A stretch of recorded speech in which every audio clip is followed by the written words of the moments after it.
सभी को नमस्कार। आज हम लोग चर्चा करेंगे झारखंड में टीजीटी पीजीटी कब आने वाली है, इसका सिलेबस क्या रहेगा, सब्जेक्ट कॉम्बिनेशन क्या रहेगा और परीक्षा का स्वरूप क्या होगा, इस पर हम चर्चा करेंगे। एक चीज हम आपको बता दें, टीजीटी की वैकेंसी बहुत जल्द आने वाली है। अभी फिलहाल में कल्याण विभाग द्वारा जो संचालित विद्यालय हो रहे हैं उनमें टीजीटी ये आप देखेंगे जनवरी लास्ट या फरवरी में आप लोगों को इसकी नोटिफिकेशन आ जाएगी टीजीटी की। तो चलिए इसके बारे में हम लोग डिटेल में बात करते हैं। कब आएगा, सब्जेक्ट कॉम्बिनेशन क्या रहेगा, सिलेबस क्या रहेगी और परीक्षा का स्वरूप क्या होगा, तैयारी कैसे करेंगे। कम समय में ज्यादा चीजें देने का हम प्रयास करेंगे। सबसे पहले हम लोग बात करते हैं, देखिए एक अधिसूचना निकला है। इस अधिसूचना के बारे में झारखंड राज्य कल्याण विभागीय आवासीय विद्यालय शिक्षक नियुक्ति, ये अधिसूचना है किसके लिए है? राज्य सरकार के अंतर्गत जो कल्याण विभाग के आवासीय विद्यालय हैं उनमें जो शिक्षक भर्ती होगी, नियुक्ति नियमावली, ये इसका अधिसूचना है। इस अधिसूचना के अनुसार बहुत जल्द आप लोगों को टीजीटी की वैकेंसी कल्याण विभाग वाले जो आवासीय विद्यालय हैं उनमें आने वाला है। और उसके बाद जो सामान्य स्कूल हैं टीजीटी, वहां पर भी वैकेंसी होगा। वहां पर भी आपका, आप देख लीजिए कितने सीटें खाली है। और अभी शिक्षा विभाग शिक्षा के प्रति बहुत ज्यादा ध्यान दे रही है।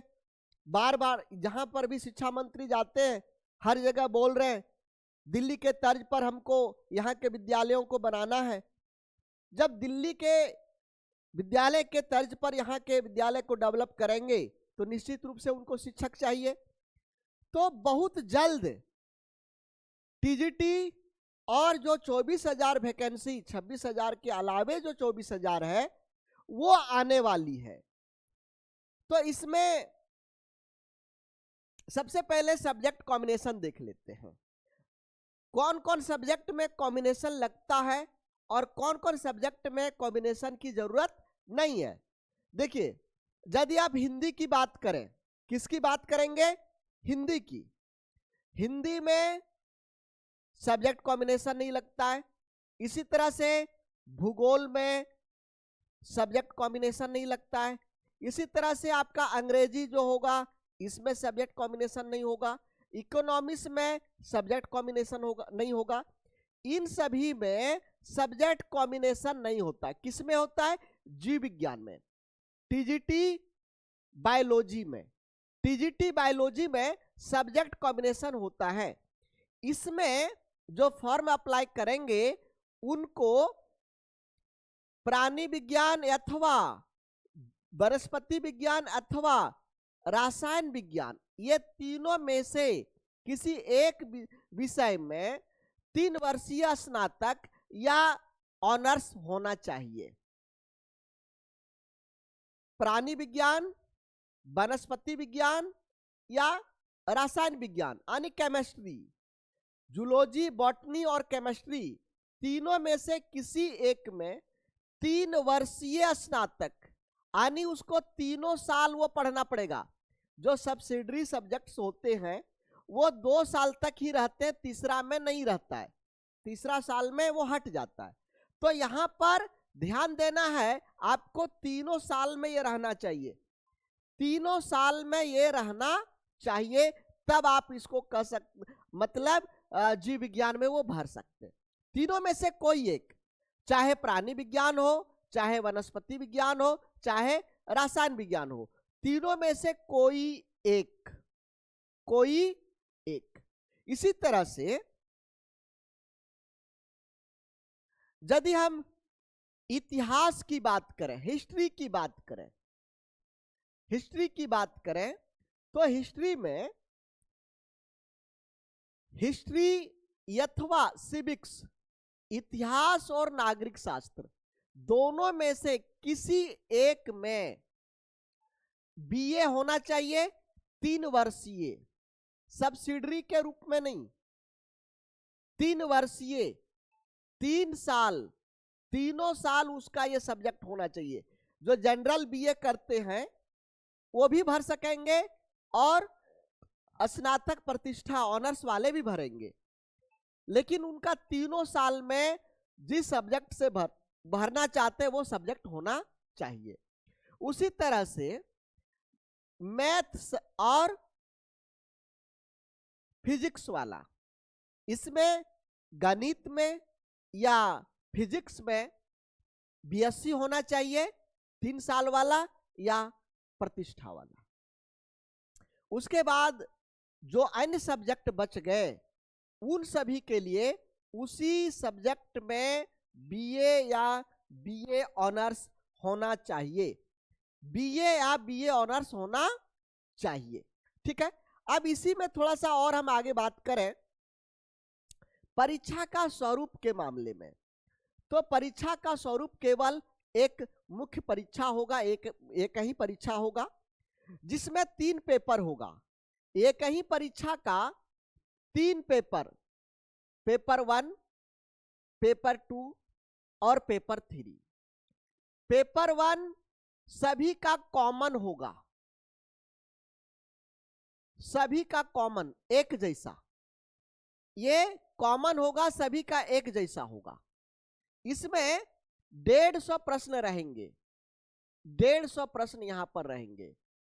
कौन कौन सब्जेक्ट का, और यहां आपको 30% लाना अनिवार्य है। तो 150 का 30% हो जाता है 45। 45 प्रश्न आपको सही करना ही करना पड़ेगा। यदि आप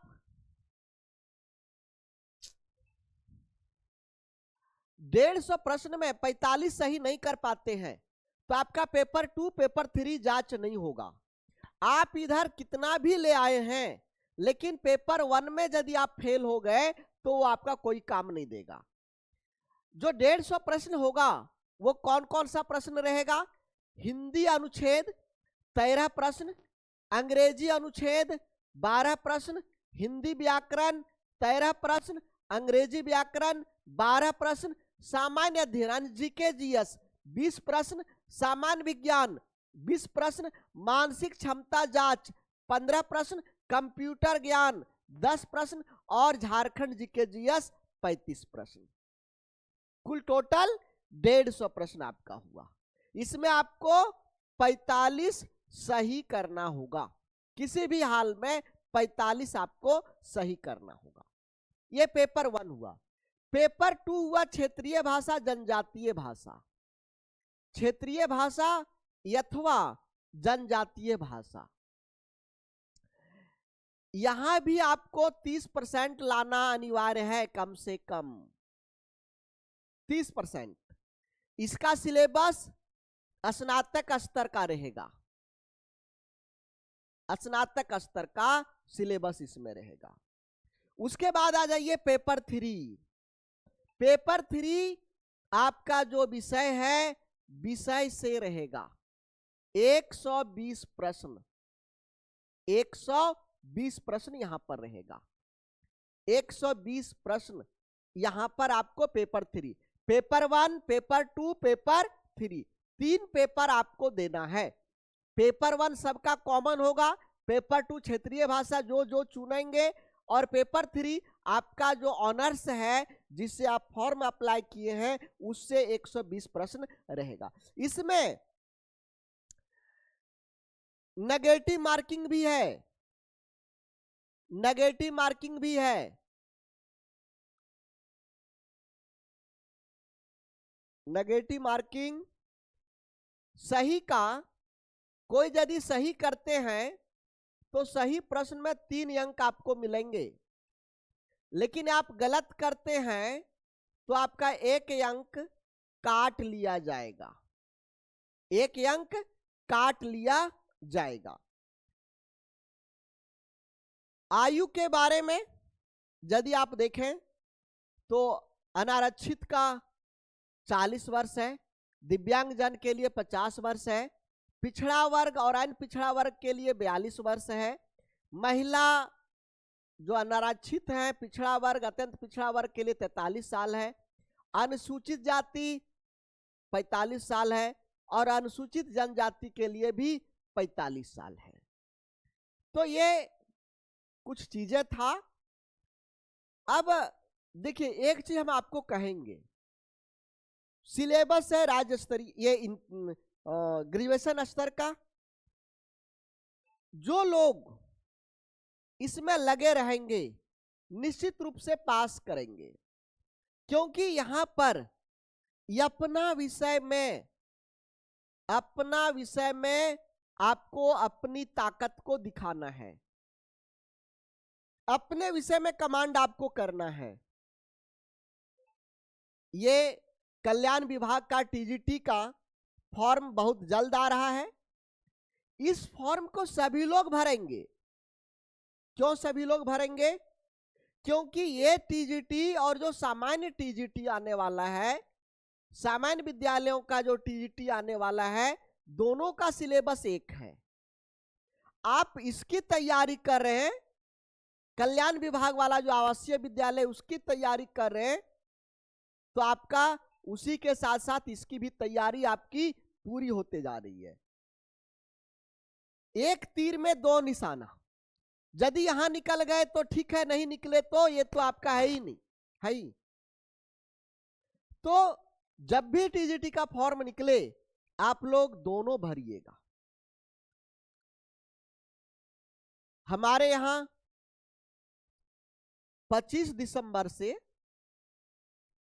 टीजीटी की क्लास स्टार्ट होने वाली है।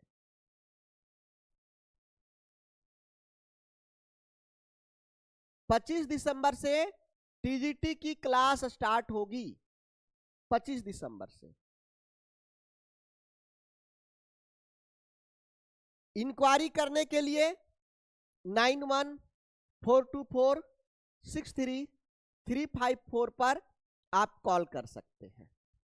25 दिसंबर से टीजीटी की नया बैच हमारा चालू होगा। तो एक सूचना था सिलेबस के बारे में। वैसे तो सिंपल यहां पर सिलेबस दिया हुआ, यहां पर आप देख रहे होंगे हिंदी, यहां पर सिलेबस दिया हुआ है, लेकिन शॉर्ट में दिया हुआ है। हम आप लोगों को एक एक टॉपिक के अनुसार हम सिलेबस आप लोगों को बताने वाले हैं, एक एक टॉपिक के अनुसार।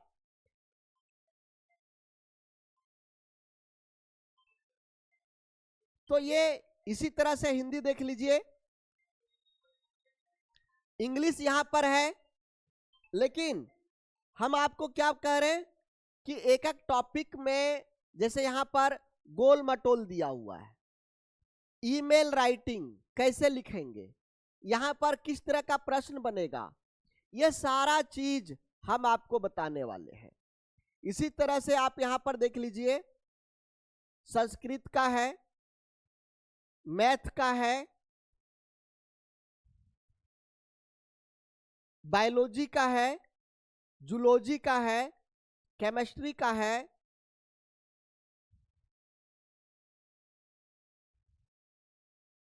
हिस्ट्री सिविक्स का है। यहां पर देखिए प्राचीन भारतीय इतिहास के स्रोत, यहां पर किस तरह का प्रश्न आ रहा है, इसके अंदर का कौन कौन सा टॉपिक है, ये डिटेल में हम आपको बताएंगे। इसके अंदर कौन कौन सा टॉपिक आ जाता है, विक्रमादित्य की उपलब्धियां, इसके अंदर का जो टॉपिक है ये भी हम आपको बताएंगे। यहां से प्रश्न आपका बन रहा है। और ये जो हिस्ट्री टीजीटी की सिलेबस जिन राज्यों में लागू है वहां पर किस तरह का प्रश्न पूछा जा रहा है, वो भी हम उदाहरण सहित आपको PYQ भी हम आपको बताएंगे, PYQ, ताकि आपकी तैयारी बढ़िया से हो पाए। तो दोस्तों अभी से लग जाइए, समय कैसे गुजर जाता है पता नहीं चलता है, लेकिन एक चीज सत्य है, जो लोग पूरे मन से सब कुछ छोड़ छाड़ करके यदि केवल तैयारी पर लग जाते हैं, उनकी सफलता निश्चित होती है। हमने बहुत सारे लड़कों को हम लोग देखे हैं कि जो पूरा मन तन से लगे हुए हैं, निश्चित रूप से वो सफल होते आ रहे हैं। और जो 10 नाव में पैर रखे हुए हैं, कभी बिजनेस कर रहे हैं, कभी फलना चीज कर रहे हैं, फलना चिलना चीज कर रहे हैं, उन लोगों को हमेशा दिक्कत हुआ है। तो कहने का मतलब है तैयारी में लगिए, निश्चित सफल होंगे। यही शब्दों के साथ आज की क्लास बंद करते हैं, फिर हम लोग मिलेंगे एक नए जानकारी के साथ में। थैंक यू सभी को। जय हिंद, जय झारखंड।